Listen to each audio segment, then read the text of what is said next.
Welcome to part 2 of my gear and goals video for 2024. In part 1, I cover my goals I want to achieve for 2024. In part 2, I will be going over all the gear I have to start with to make my goals a reality. Since starting this journey as an FPV pilot first, all of the gear I have is really centered around that. But since branching out with the interest in making shorts and cinematic shots, I have started to slowly get my hands on other gear that will help me on my cinematic journey.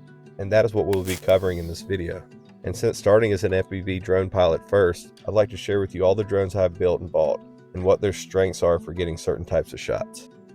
And the first drone on my list is the oldest. It was the first drone I ever built, and will always have a special place for me on my shelf as long as I can keep it in the air. The frame is a 5-inch Project 399 Super G. This frame is a workhorse and very durable, with low kV motors and high-pitched props. It gives this drone an aggressive yet smooth flight characteristic. This drone is definitely a Frankenstein build, from rebuilding it over and over again since having it for so long. And even though it is put together with spare parts, this drone is still one of my favorites to fly. It is great for shooting night shots due to the Caddx Polar camera I've installed on it. The Caddx Polar is ISO sensitive and picks up light very well in low lit situations and at nighttime. This is great to be able to see obstructions and wires or anything you could run into if shooting at night.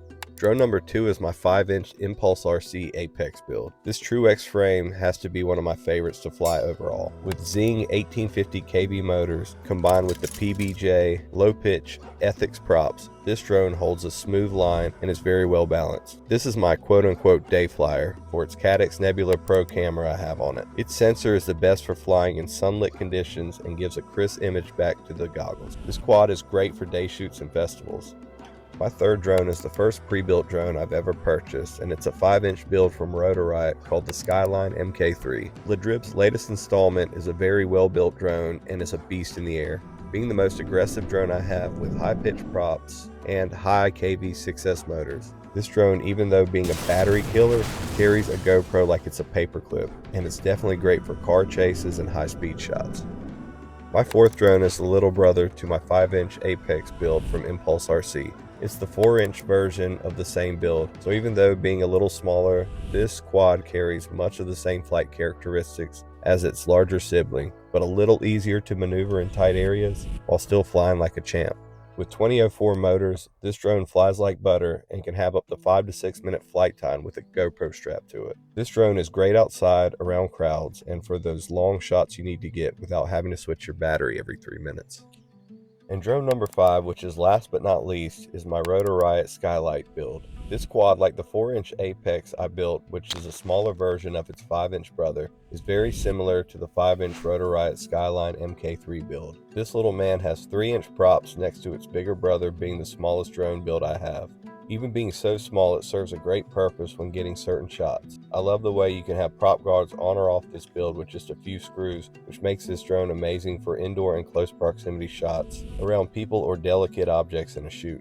So even though being the smallest, this drone still has the capacity to carry a full GoPro, which makes this little guy pack a punch for its size.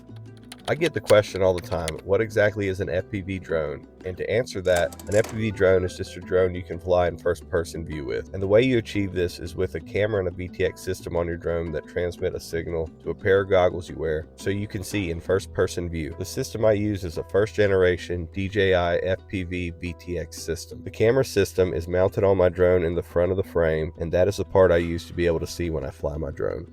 So that's all my drones, and here's my camera gear, which is the shortest of all the lists, but here it is. I have 2 GoPro Hero 8 Blacks that shoot up to 4K with a variety of ND filters ranging from ND8 to ND32, depending on my exposure and ISO setting. A 4-foot tripod for static shots, and it comes with a selfie ring light. A 2-foot selfie stick. This thing comes in handy for handheld shots with the GoPro. It's easy to maneuver closer to objects and go over railings close to the ground without having to bend over and shake the camera. I actually use this a lot for my handheld shots. And I have 2 mini tripods for ground level or countertop shots. These come in handy when making thumbnails as well. I also picked up an action light that goes with the GoPro, or it can be mounted on a tripod separately. It has a high and low setting, so I'll see if that comes in handy with any type of lighting situations I start simulating this year when practicing with lighting. It might be a good idea to get a diffuser for this as well, for the light can come off really bright. And for mounting the GoPro, I have a mounting accessory kit that I purchased from Amazon for different mounting extensions on the tripod and for my drone. It came with a lot of mounting screws and tripod mounts that can be stuck on anywhere with adhesives or going to the mounts on my drones. All the other GoPro mounts I got are 3D printed from an online store called Brain 3D. They specialize in TPU printed mounts for different GoPros and different drone mount combinations. For post-production, my computer is a Mac Mini with 16 gigs of RAM. This really helps rendering playback of 4K footage be as smooth as possible without any lagging. My editing software I most recently switched to is DaVinci Resolve 18. It was a challenge learning this software at first, but now I see how fluent and user-friendly it is. And everything from editing thumbnails to color grading, this program has it all, and I still have so much to learn. After I record footage with my GoPro, I run it through a program called Real Steady, which is a stabilization program that helps steady my footage when needed to give it a smooth cinematic look. And that's it.